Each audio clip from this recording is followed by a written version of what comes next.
న్యాయపరంగా ఫైట్ చేసిన వ్యక్తిని నేను.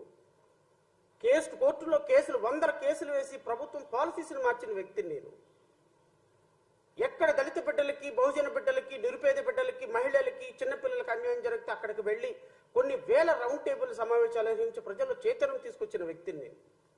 మీడియా మీద పోరాటం చేసే వ్యక్తిని మేము. మాలాంటి వ్యక్తులు కేవలం వ్యవస్థ కోసం, రాష్ట్రం కోసం మాట్లాడతాం తప్ప రాజకీయాల కోసం మాట్లాడడం. ఇది రాష్ట్ర ప్రజలు గమనించమని కోరుతున్నా.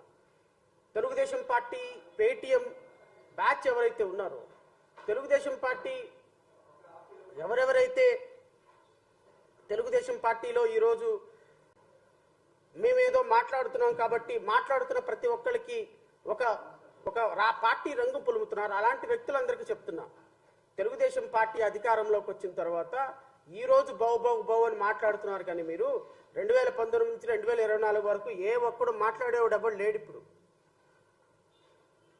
ఇంత రాష్ట్రంలో ఇలాంటి ప్రభుత్వాలు కొన్ని తప్పులు చేస్తుంటాయి, కొన్ని రైట్లు చేస్తుంటాయి, కొన్ని మంచి చేస్తుంటుంది, కొన్ని చెడు చేస్తుంటుంది. అంతేగాని ఒక ముఖ్యమంత్రి, ఒక ఉప ముఖ్యమంత్రి, ఒక హోమ్ మినిస్టర్,